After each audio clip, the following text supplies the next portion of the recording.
morning, everyone. How are you? I thought I had to pull you back in, but I didn't. Um, but I hope everyone's having a great Wednesday morning. This isn't the typical setup for either myself or Arthur, but we decided that maybe we should collaborate on something, get together, and have a conversation. So, how are you, Arthur? Good morning. Good morning. Yeah, it's a beautiful earlier morning here. It just past 7 a.m. here on the Pacific time zone. So a little bit earlier, but it's a good morning so far. Yeah, so when I first started noticing your content and following you on LinkedIn, I didn't realize that you were in Canada. So I think I found out right before we had a conversation because I believe, are linked up with Manufacturing Masters as well. Yes. And that's when I found out that you were in Canada, and I was like, oh, that's really cool. So I'm really enjoying the way that this sector is moving in terms of groups of people coming together and collaborating with one another and really trying to advocate for what's going on in the sector. So today we're going to be talking about what manufacturers are failing at in terms of recruiting the next generation workforce. As everyone knows, if you're in manufacturing, we have this skills gap, and we're trying to figure it out. And I think it's an interesting topic. And you're in Canada, and it's not just the United States thing, it's also in Canada, and it's also in the UK, and it's occurring around the world where manufacturers are really struggling with getting that next generation workforce into their doors and being able to provide their services and make their products in an efficient manner. And yeah, it's just one of those things we got to figure out. And with everything going on in the supply chain area too, that's not helping matters at all.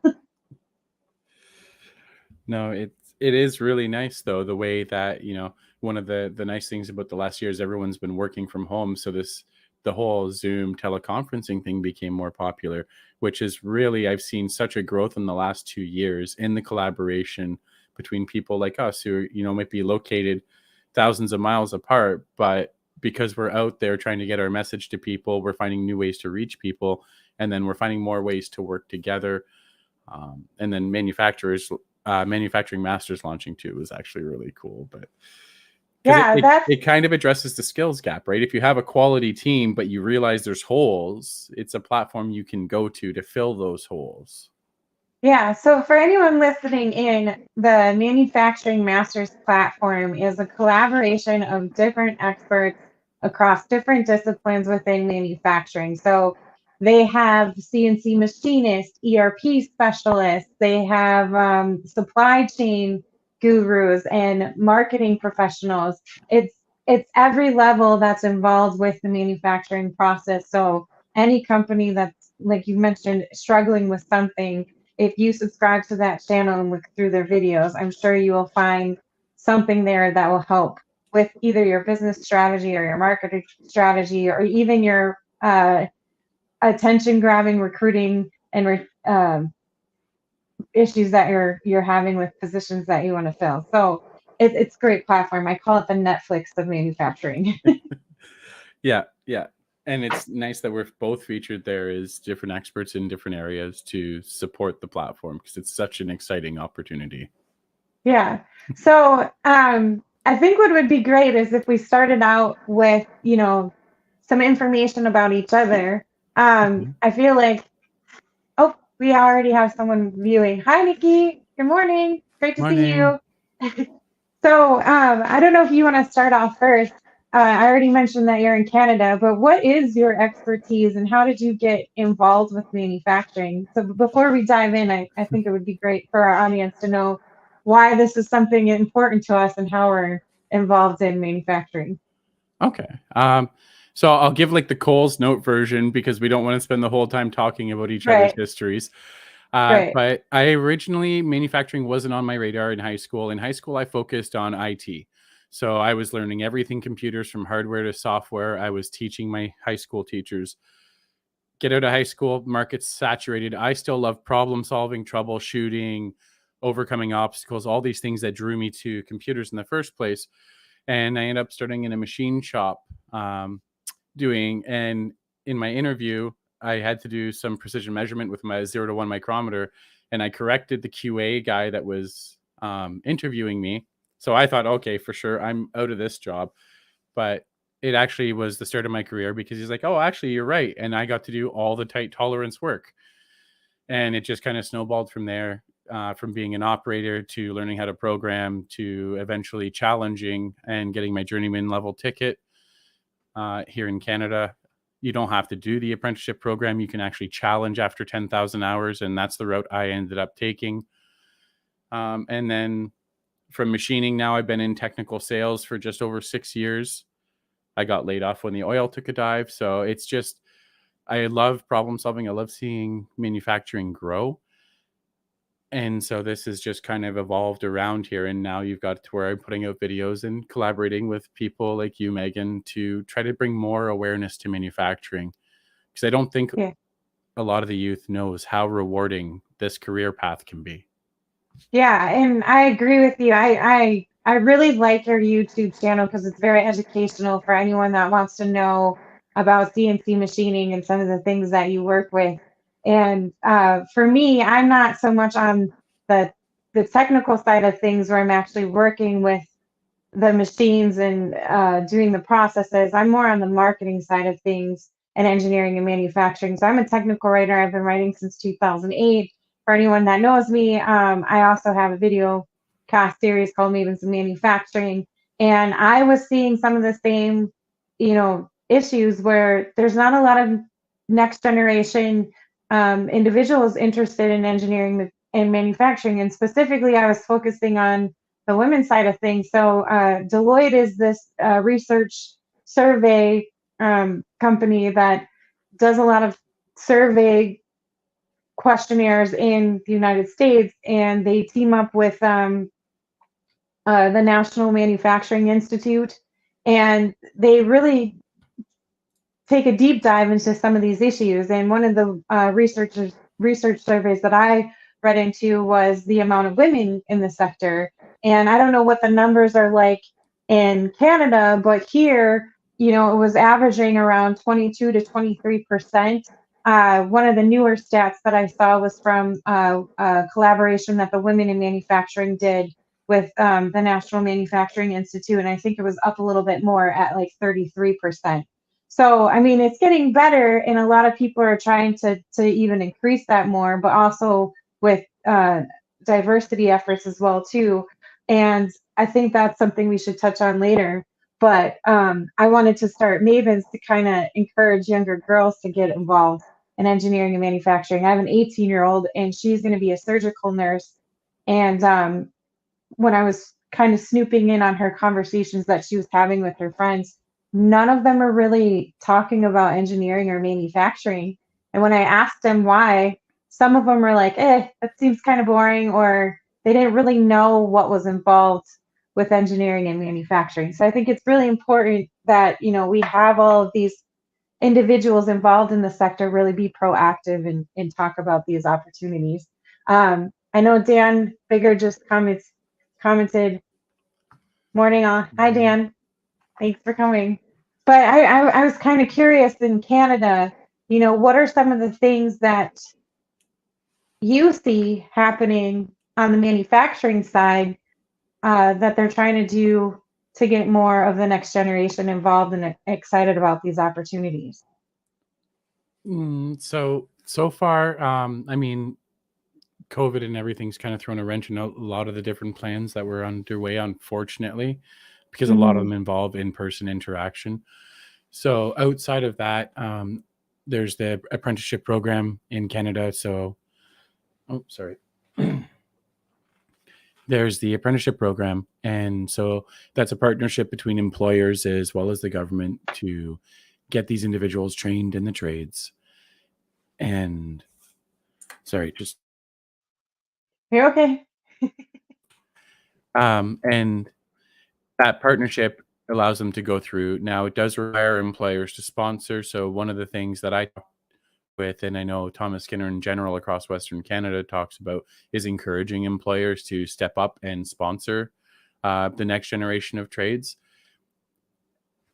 and that helps because it brings more awareness. And then there's also, we've got the national skills competition coming up, which is another show garnered around the trades. They're going to have 300 competitors at this national show. It's here in British Columbia in the end of May.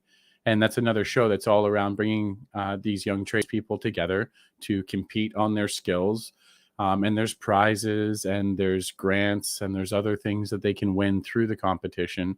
And the whole process of preparing, I've got to work with some of the students that were preparing on the machining side. I've done some judging on the machining side. And that really brings awareness to more people and their families, because then they're talking, hey, I'm going to be competing here, right? So it helps spread it out a little bit. Mm-hmm. And then there's local manufacturing boards that are getting together to have conversations about, okay, what do we actually need from an entry level employee? What do we actually need for a skill set? And then they sit and talk with the trade schools as well to try to kind of advise and review the material that's being covered to try to update it. And that started, I want to say, about 5 years ago. Before that, the material hadn't really been addressed or updated in 15, 20 years. So it was sorely needed.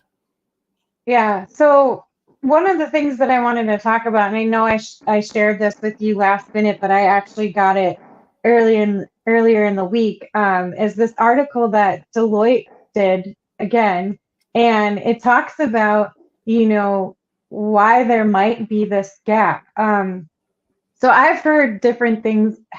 I've heard the gap be called different things. One is the skills gap, which we're all familiar with. But then someone in my network, his name is Matt Goose. I think that's his last name. It's GUSD. So if I mispronounced that, Matt, I apologize. But he called it a training gap. So it's not a skills gap, it's a training gap. And then this article was talking about the perception gap. And I think it's interesting that we have all of these terms to describe the lack of labor that we're experiencing. So within the United States, the survey that I initially read was said something around like 2 million jobs are going to be available in the sector by 2030. So I don't know if that's similar to what Canada is feeling, but Similar. it's really interesting to hear. Oh, we have people talking. So Dana Walter says, "Good morning, Meaghan Ziemba and Arthur Field. So glad I could catch some of this conversation. Good morning. Thanks for joining us." And then we have a LinkedIn user. I don't know who you are. I'm sorry. It's not letting me see who you are. It's around 14% in engineering for female engineering graduates. And Erin Quinn, MA in Canada. Hi, Erin. Thank you for telling me who you are. But so, yeah, it's this perception gap. So that means to me that the upcoming workforce is not aware of what actually a manufacturing career pathway looks like. Would you agree? Yeah, and the more conversations I push to have with people outside the manufacturing circle, the more I get, well, what is that? Isn't that just like boring, like really, really dated perceptions? But it's not unexpected, because if you look at the way that manufacturing still portrayed in movies, it's still dark, dirty, grungy, repetitive work. Typically, they cast like lowbrow characters into this work.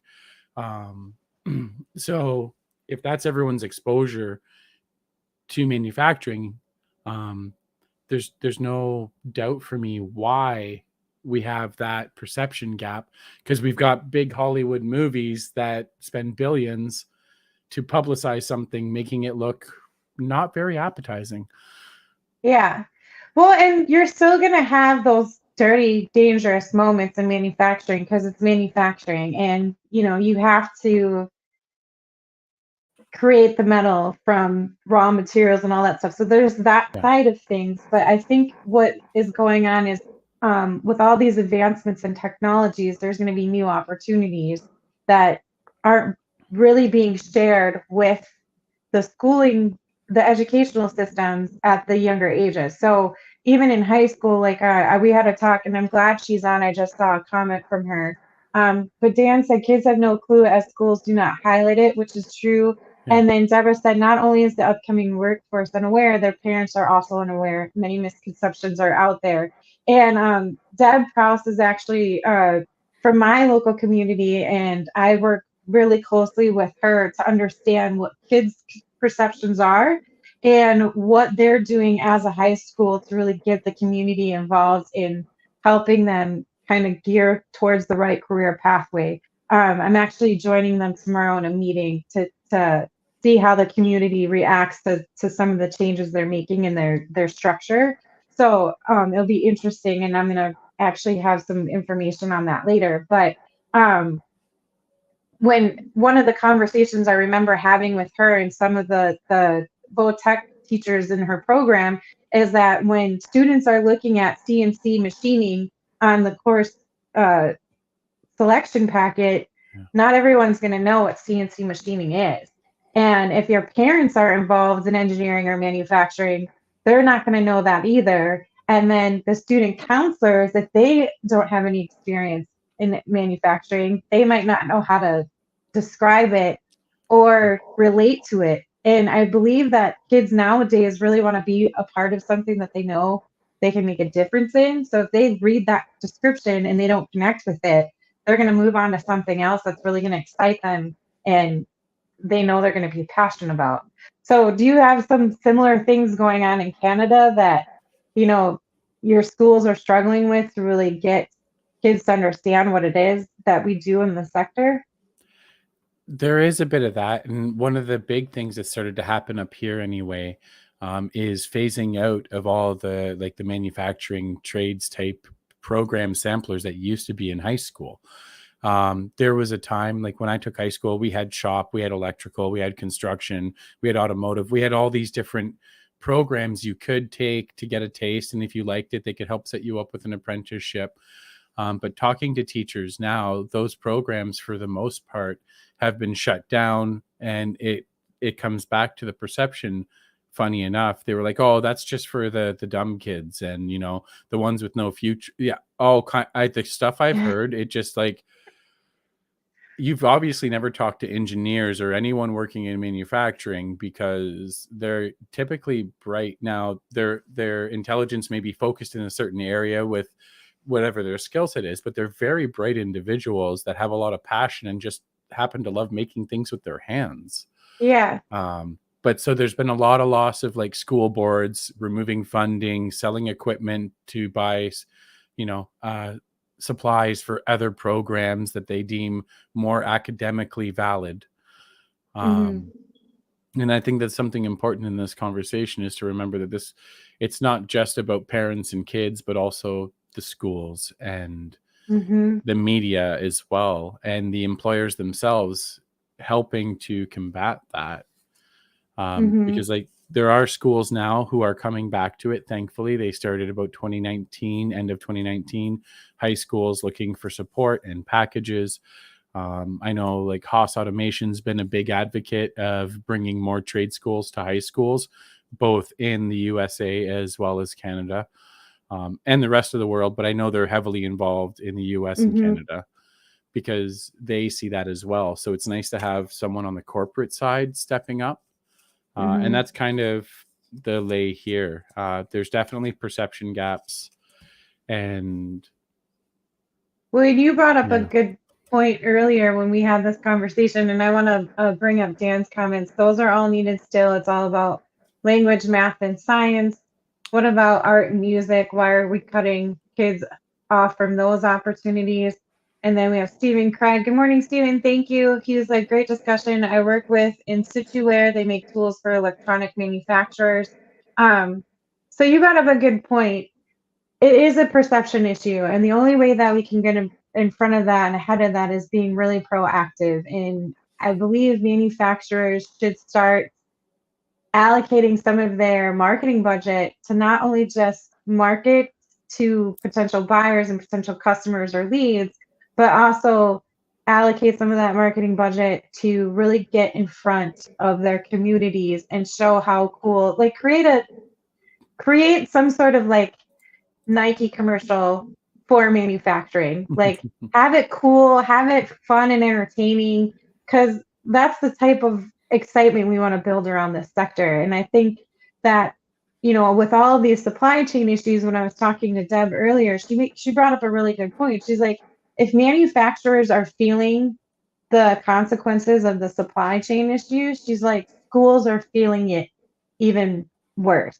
And it's because they only have a limited budget for these types of programs. And if they can't get the materials needed to teach these courses, then how are they going to teach the courses?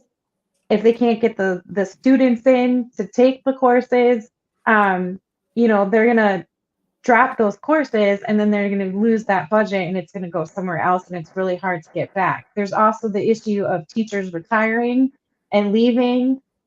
If you lose the course, you lose the teacher, and those teachers are even harder to get back to because just like in the labor force, you're losing teachers and there's not many to replace the ones that we have. So a lot of moving parts, a lot of complex parts, and I think it's not a fix. It's not an overnight fix. It's going to take a long time to kind of get us back to a stable place. Yeah, and I really like what you were talking about, like the manufacturers making like those types of videos and stuff, because I mean, with the world of YouTube and everything else out there, it's becoming easier and easier for employers to not only share what they make. I mean, for a long time in manufacturing, it's like, oh, I've got this massive machine, I can make this really big part, or oh, I can make these really tiny, really intricate parts. They really focus on the products.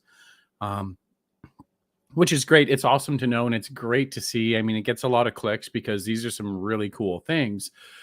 Mm-hmm. But having the conversation around the types of like sense of accomplishment and the way that that career can push you to grow and the opportunities that become available as you increase your skill set, whether it's machining or welding, fabricate, like whatever the trade may be, construction, whatever, because it's all manufacturing, whether it's homes or parts or whatever it is, but really Mm-hmm. sharing and focusing on what it looks like for the path of an employee when they actually fully give themselves to this, the way that they can push themselves and continue to grow. And there's people like myself who love problem solving. They may not realize they can bring that love of problem solving to their career in the trades and feel so very fulfilled, because Yeah. we both know how many problems can come up in the day to There's day. so many things that come up unexpectedly. Dan says perception is not reality. We need people in the trades. Eventually, electricians, plumbers, and trades like that are going to be at premium in the future. People cannot even change a tire now. How are they going to fix things in their home and they go down? And I think that's so true. I thankfully know how to change a tire. Um, but I've run into a couple of people where they were like, don't you just call someone for that? And I'm like, but if there's not someone available, you should know you should know how to do that. Deb said authors correct. School boards, counselors, teachers, and administrators also need to understand this sector. Consider bringing in local educators into your buildings. Help them understand the opportunities available to students and the skills necessary to be successful in the manufacturing realm. And then, Dan, reality is also that manufacturing is never going away. It will change, but it will always be needed. Throw a dart at a map and you can hit a manufacturing company. I look at manufacturing like nursing. It's a necessity, and I agree with him. One of the things that Deb brought up too is consider bringing in local educators into your buildings. Mhm. So the pandemic did a few things for us, right? One, it showed that we can still remain connected with all of these digital technologies that we have. And with the teachers kind of retiring and the lack of teachers that we have to bring in to replace the ones that are retiring, I think one of the things that manufacturers could actually think about doing to really get in front of kids and get them excited about what they're making in their local communities is maybe volunteer some of their time and either bring the kids into their facility and teach a class there and have like a hands-on opportunity there, or maybe set up some virtual demo and tap into their classroom with either, I mean, there's a ton of robots out there that you can do virtual things with. We've seen that across the sector, or even like this, we're on StreamYard right now. So Yep. bring in people from around the world and have them either teach a class or do a product demo in front of the class, or if you're local, have them come into your facility and do something like a quick basic 101 or something on your machines there. I don't know if that would be like a violation of any of the safety standards that different places have, but I'm wondering if there's a workaround to do that. Yeah, so it depends what level they're at, because I know, like, again, Haas is one of the ones that stands up, Haas Automation, right? Yeah. They've got an online training program where you go on their website, you do all the theory, and they are partnered with the local, they call them HFOs, which is Haas factory outlets. And so then once you complete the theory, you then go into a local outlet and you take your practical, and then you get a certificate, and it's all provided for free. It's That's all just awesome. to help upskill, but that's a part, like the type of program that, even like you were saying, like the manufacturers, they could look at doing some sort of either demo or project or something like that that brings more awareness. Something that Hmm. keeps coming to my head, I don't know if you ever watched it growing up, but the How It's Made series that used to be all over TV. I loved that series so much. And I was so like ignorant at the time. I just thought it was another show with interesting content. And I wasn't realizing that it was connecting to like soft skills and trade skills and all that other stuff. Like, and then I was like, oh wait, that's why I like that so much, because it you work with your hands and you build stuff that way. Dan is really commenting on a lot. I really like. Thank Yeah, you, Dan. I'm trying to pull you up. I have a new mouse yeah, and it's not working. Do trade shows with your local MEP to show yeah, what your company does free. Yep. Manufacturing Day is a great opportunity. It usually is in October, and you can invite schools from that's a good one. And then Haas does a great job. They just outfitted a college in New York with all new yeah, equipment to bring trades back. That's really cool. I didn't know that they just did that in New York. I also read an article this morning about FANUC, and they actually just started a FANUC Academy series because they are really good at keeping up to date with all of the automation stuff that's going on. So they're hmm, providing this Academy series to help local manufacturers really upskill some of their current employees, and then do some intensive training for anyone new that's coming in. And what I'm curious to see is if maybe they'll start uh, bringing it to like the earlier educational institutions, so not just like high school students, but trying something out to maybe expose kids in elementary and middle school. Because I think yeah, that's a really good idea. They are the subject matter experts, so why wouldn't they also be the teachers in a way to help these kids figure out if that's the career pathway they want to go? Um, yeah. Dan did mention the MEPs, and I was curious to know if Canada has something similar. So for anyone listening in, MEPs, and I'm sure you all know this, but just in case, because we love our acronyms, they're manufacturing extension partnerships, and we have one, at least one in every state, including Puerto Rico. Some states have multiples depending on how large they are and how many counties they have. So does Canada have something set up where they have specific organizations to provide resources to communities about what's available in manufacturing or where you can learn more? That's a great question. If they do, I am not aware of it. Like, not it doesn't sound like it's set up the same way anyway.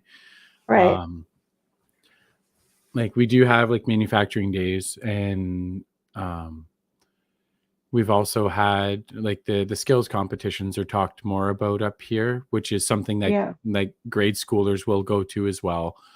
It's really cool being at those shows, because you'll see, like, 4-year-olds coming through all the way up to high schoolers looking for their career path. Hmm. Um, But so yeah, if anyone in the audience knows, I would love to be enlightened, because I don't want to be ignorant of any resources, but I yeah, can't say for certain.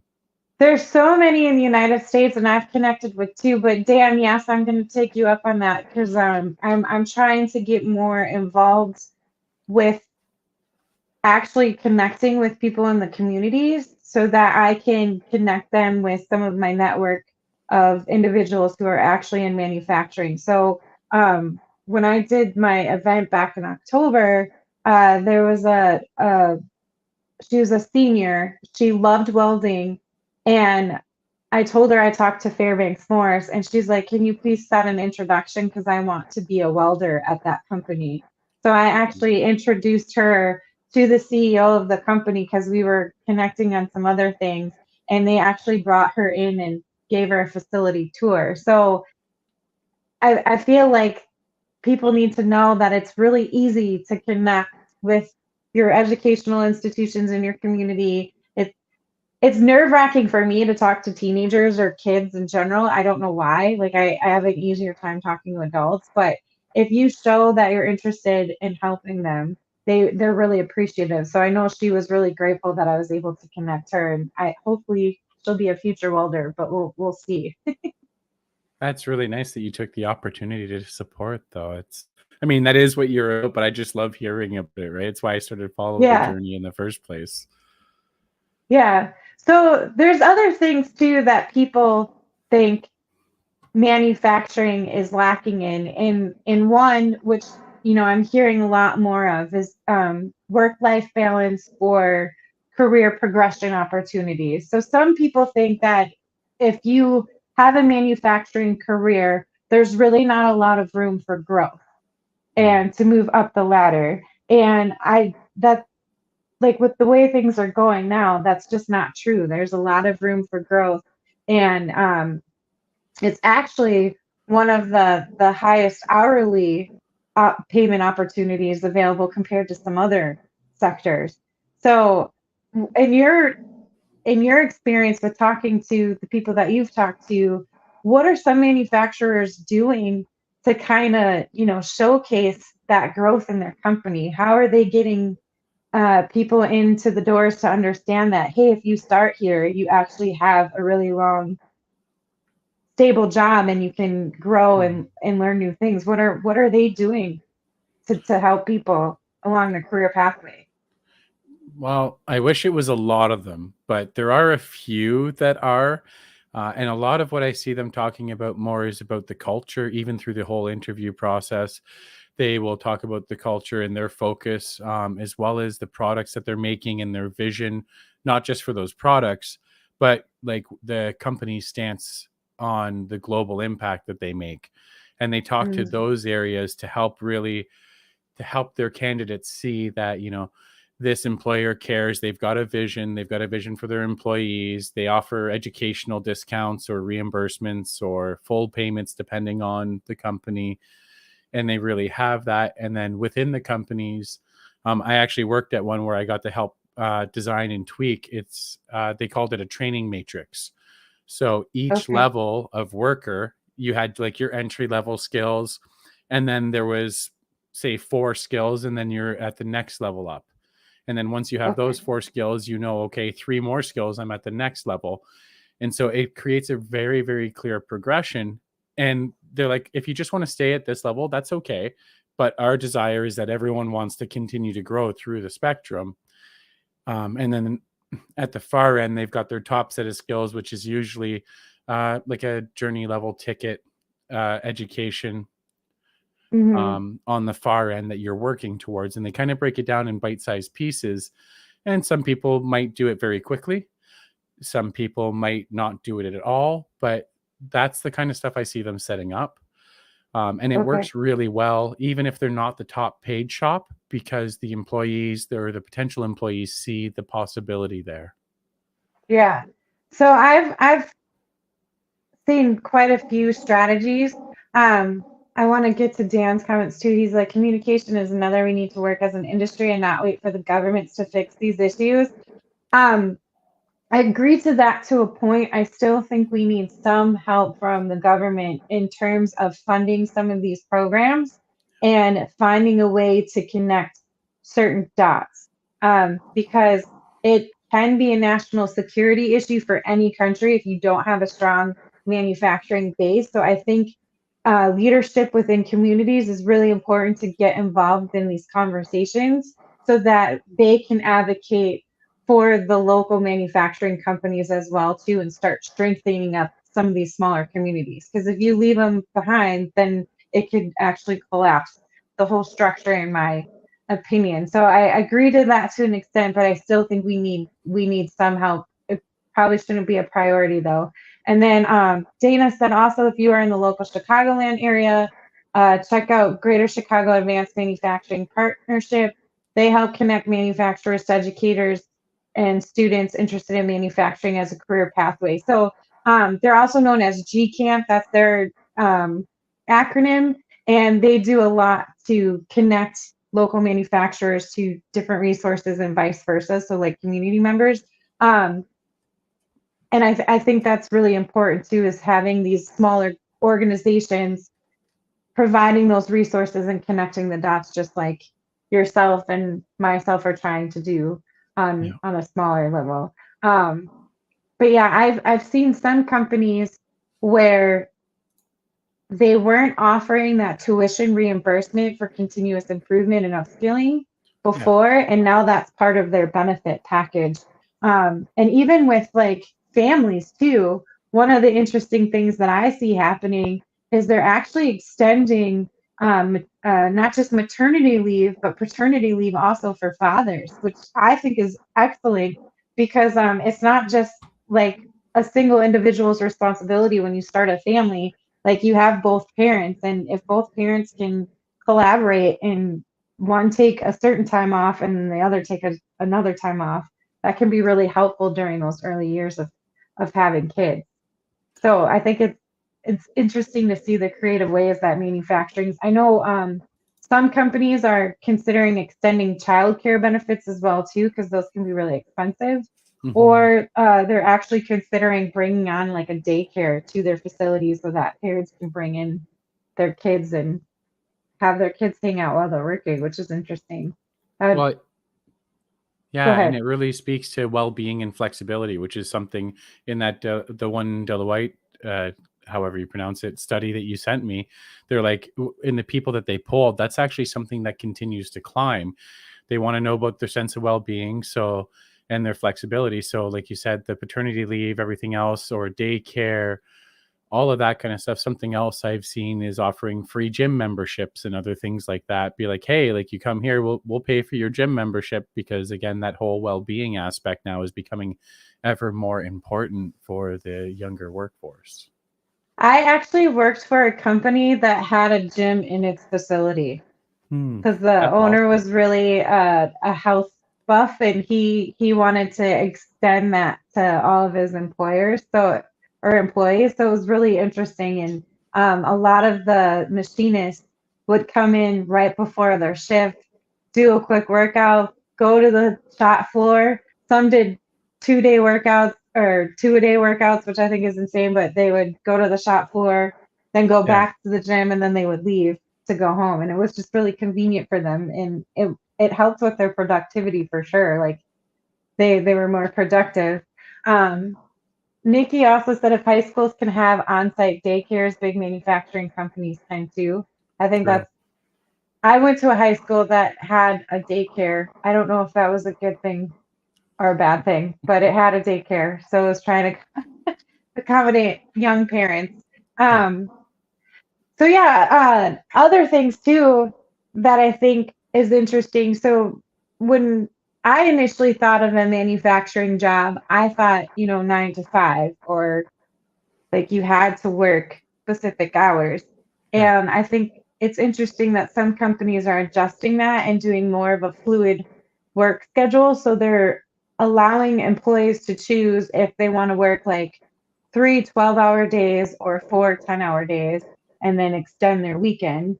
Is something similar happening in Canada? Like, how are they adjusting for people who want more flexibility in the sector? Because sometimes it's hard. You can't just come to a shop and then leave and not have a machine attended to. So what are some of the things you're seeing?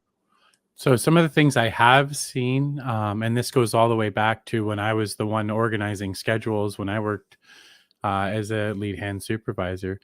It was so as long as the guys would agree to a shift move, or enough people would that we could segment it, right? So the typical day shift was 7 to 3:30. Now, we also had two guys that started and worked 6 to 2:30, And then the two guys that would come in on the afternoon actually started at 2:30 because they wanted to start a little bit earlier and go home earlier. So we saw little bits of shift because we were still able, everyone was able to still work together. And it's not uncommon here where I've seen different places even adjust their start and end times to try to avoid the rush hour traffic or other things. Again, keeping Yeah. people, helping them reduce that commuting time, which is very important, because now you're not spending an extra half an hour with the traffic. You can actually shift your start time by 30 minutes or an hour and completely avoid it. For some parents, that works out well because they're getting off at maybe 2:30. They can still pick up their kids from school. The other parent, Yeah. if they have a partner, is dropping them off, and so they actually get more time with their kids. So I've seen that kind of flexibility there. Obviously, if you're more in an engineering role or a role that doesn't require on-site presence, there's been a lot more flexibility in the telecommuting, work from anywhere, and a few places that were like, look, this is the work that needs to get done. I don't care if you do it in the middle of the night, but this is the Yeah. expected delivery for it. So they've offered flexibility there. Although that example, there's hasn't been very many, maybe 3 companies I've heard actually accepting that, and it was all engineering roles. Yeah. It's weird because manufacturing, from my experience before the pandemic hit, like you had to be in the office all the time. And I know it affected some people's productivity, especially if they had other things going on. Another thing that I'm seeing now after the pandemic is that some companies will allow workers to come in on a weekend if they need to. And shift their shifts that way. With me, I was always involved in marketing, so as long as I had a computer, I could get my job done. But Yeah. there was still some sort of pushback with some of the companies for me to work late at night. They didn't want me ever working late at night, and it's like, well, I don't mind because I have kids at home. So if they're sleeping, I can get more done. Um, Yeah. but yeah, it's really interesting to see how companies are shifting post pandemic to accommodate more of their employees and make them happier. Yeah. And um, but yeah, what else are you seeing in terms of where we need to improve things and get kids get the next generation really excited? What else have you come across? Come come across, I mean,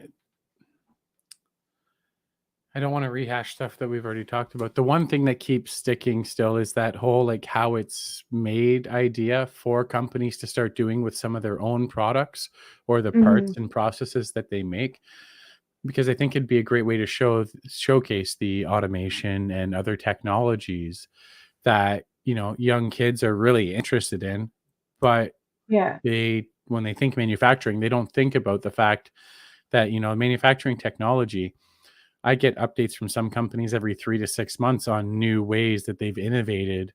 And so you're always chasing that latest innovation to push through. And I think that video work focusing around doing like the how it's made.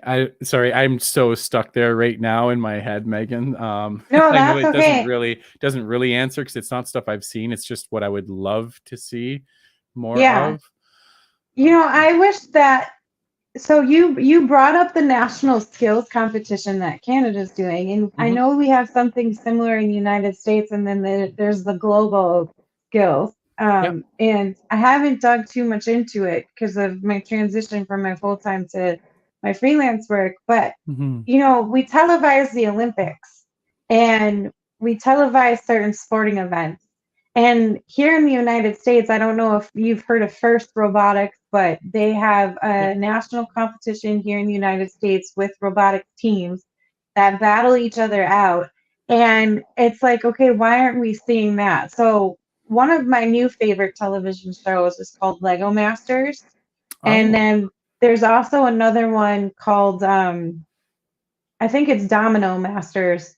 I'm not sure, but it's Domino. So it basically the Lego Masters focuses on teams of two, and they are given a challenge every week, and then one team is eliminated every week. But they have to build these like stories out of Legos, and then the Dominoes one is creating these these linked pathways based off a theme, and then they topple them down, and whoever has the best setup and the best topple and it completes it, they're the winner. And they started out with like 16 teams.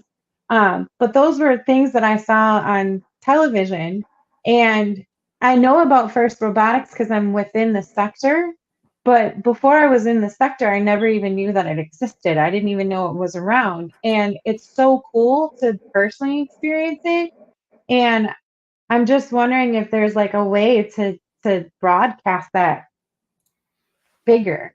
I know some channels do it a little bit, but a lot of people that I've talked to who are outside of the sector didn't even know it existed, nor did they know the skills competition existed on a global scale. So Yeah. um, I read where the global competition is going to be held this year. It's actually going to be in Shanghai, China, and that's amazing. But if you're not in the sector, if you're not involved in the trades, you're not going to know about these opportunities. And I think we need to do a better job at advertising some of these opportunities and getting kids really excited to be involved in it, you know? Oh, definitely. And that ties right back into like the schools and making sure that all our local schools are aware. Um, because it creates a little day trip program, whatever grade. I think it's like down to grade 3 or 4 or something. Um, Hmm. where they can go and check it out, and it gives the teachers something to talk about. It helps them fill some of their curriculum depending on what they have for flexibility. But I think Hmm. making manufacturing and trades education mandatory as part of our curriculum exposure for all school levels, I Yeah. think would go a long way to changing the current issues. Like we aren't here like where we at in this climate by mistake. There was this giant push for doctors and lawyers and Yeah. very, very important roles. I am not, they have key roles, but the focus and the media and the movies and everyone glorified all of these positions for so long. I mean, it's Yeah. no wonder that young children growing up idealizing these positions, and a lot of them get to that side where they're stuck in cubicles or operating rooms. And I mean, they make good money, but they also absolutely loathe their day-to-day experience, Hmm.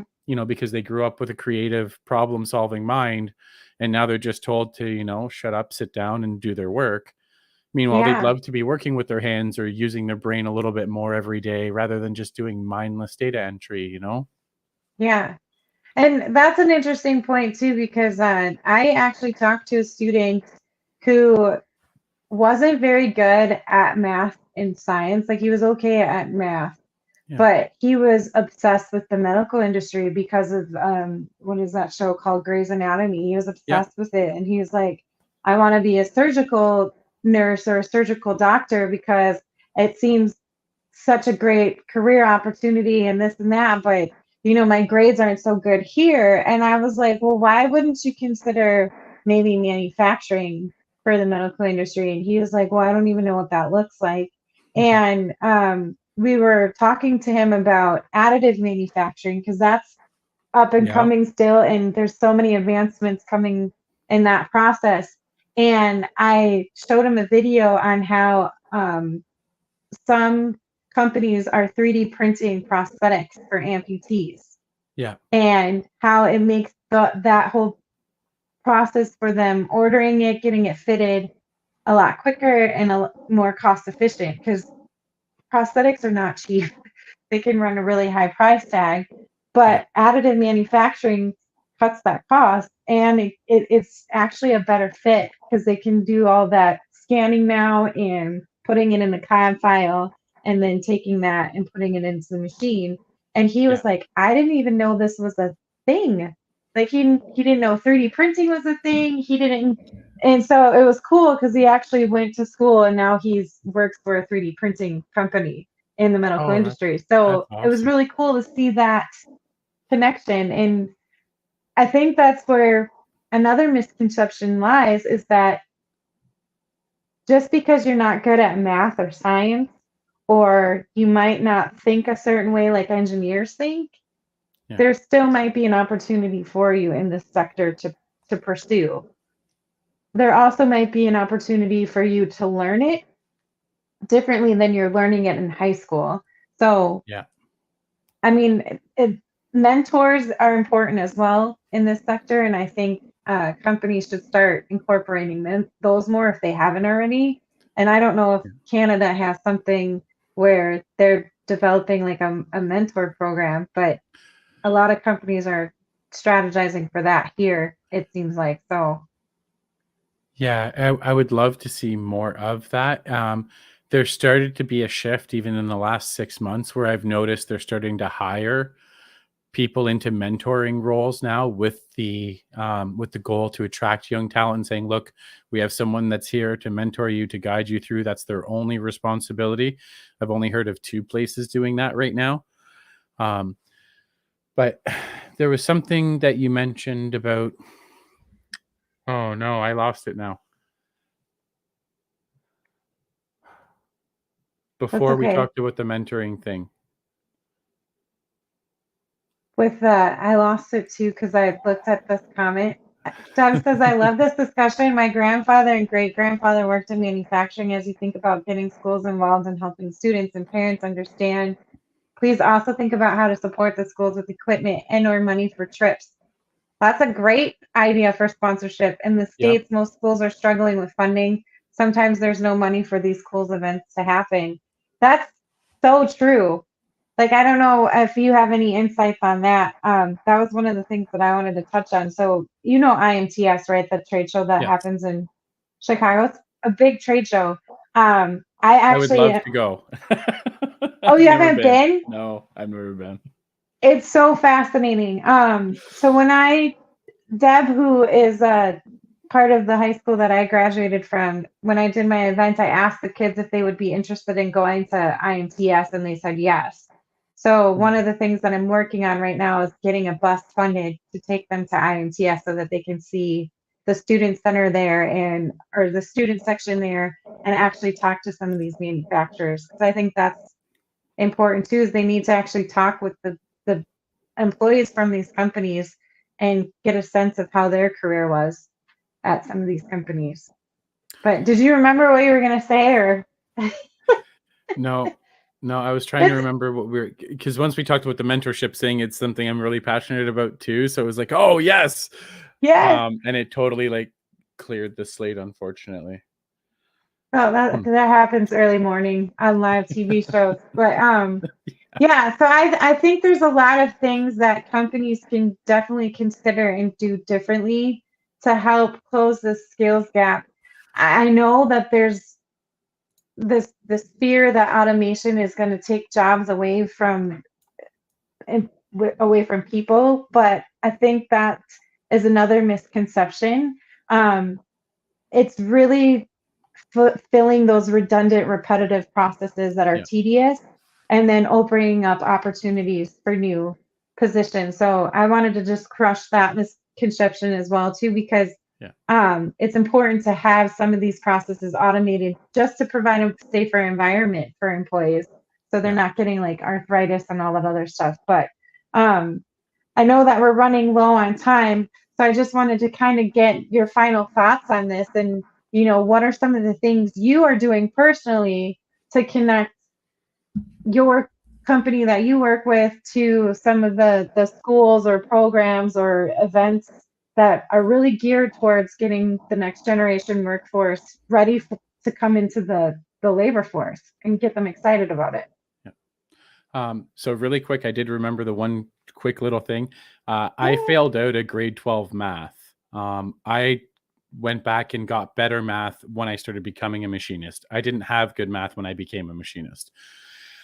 That was the one thing I was remembering when we were talking about learning it differently. So some of the things that like Thomas Skinner, the company I work for, is up to. They've got plans that they're working with Haas at the post-secondary level that have kind of had a pin put in them, but they're also the biggest advocates to get funding and sponsorships and scholarships to rebuild schools, to sponsor students. Every year we hand out tons of different grants and other things, sometimes from us, sometimes on behalf of, say, like Haas or other companies that we work with. because like Paul Craner is always advocating for the advancement of education in Western Canada. And so he spends a lot of his time, especially now, um, working towards that front because it's something he's deeply passionate about. The company started back in 1904, so they've been around a couple of years, right? And he's been in it and since he was a kid. So that's one thing that's really there. The other one is talking to more, like we always try to talk to the companies we work with to make sure they know about the skills competitions, that they could put employees there to help bring more awareness. And then I'm also working on a side project doing some video work, trying to help companies showcase more of what they offer to the community as a whole versus, oh, hey, I made this really cool part. It's more about their company vision to potentially reach customers or future employees as well, helping them get their message out. So that's some of the different areas to try to bring more of that awareness to dispel that perception gap. How about you, Megan? Um, I think you brought up a great point of leadership getting involved. And I feel like if you have a marketing department or if you don't have a marketing department and you're working with a marketing agency, maybe connect with them and see, okay, how can we expand our community outreach? Um, that's one of the things that I'm personally working on. Um, I've been a great storyteller. That's what I do. I write for manufacturing. I help them develop their brand stories. And I've been able to connect with so many different people who work in the sector, and the passion that they have, I think, is really vital for anyone who's not involved to see. So any way that you can market that and showcase it, I think is a great opportunity. I think the continuous improvement portion of it is really important. But I think leadership needs to be involved. If kids can see that a facility has, their shop floor workers involved, all the way up to the leadership is involved, they're going to be more apt to want to learn more about that company and why they're doing what they're doing. And I think connecting with organizations and volunteering your time. I've talked to a couple organizations where they were like, yeah, we've helped this company out with this, but then when we needed help with this, they weren't so quick to answer their phone. So always think about paying it forward, and don't always think, okay, how can I get paid for this? I think that's the wrong way to go about this situation. I think we all need to be a little bit more friendlier with our time and volunteering, and the value stuff will come later. Because if we don't get people to fill these jobs, those businesses are going to close down, and some of us can lose our jobs, and then we're not going to make Yeah. any money. So I really like the companies who are kind of adjusting their marketing strategy to do more community outreach and putting their employees in front of the kids and really getting the kids excited. I think sponsorships are really important too in terms of funding schools that are struggling with materials. And that's one of the things that I'm trying to do right now. I really want to connect kids or connect manufacturers with the schools who are in the need. Because if we don't do that, they're going to lose these low tech programs. And that, as you mentioned before, that's how we ended up in this predicament. We weren't putting emphasis on some of these things, and we need to start placing more emphasis on it. There was one other thing that I forgot, and I'm going to remember after we get Okay. off the phone. I have one more thing too, right? Because the end result, and it might be the same for you, Megan, that I'm trying to avoid is the mass exodus of manufacturing from North America. There are countries where their government supports all their trade, all their science, all their math Yeah, pursuits, and they are gobbling up a lot of the world's production.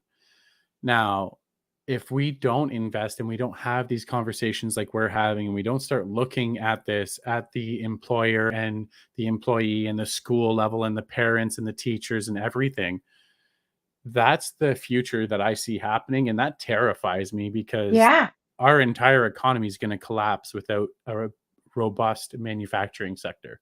Everything's just going to fall down and that's it. Yeah, that's like the chip conversation we were having. The Yeah. semiconductors and the chips. are made specifically in one region of the world. Like most of the production is one region in the world.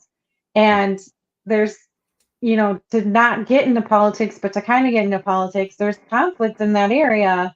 And Hmm. depending on which way it sways, it can affect us here in North America. So I know there's a lot of um, I hear that there's a push to bring some of that production here in North America, and I hope it happens. I've read a couple of articles where there's some good leads on that and good progress towards it. But again, this isn't an overnight fix. So, but I really did enjoy this conversation with you, Arthur. I hope that anyone listening in, I want to thank you to everyone that made some comments and asked some questions.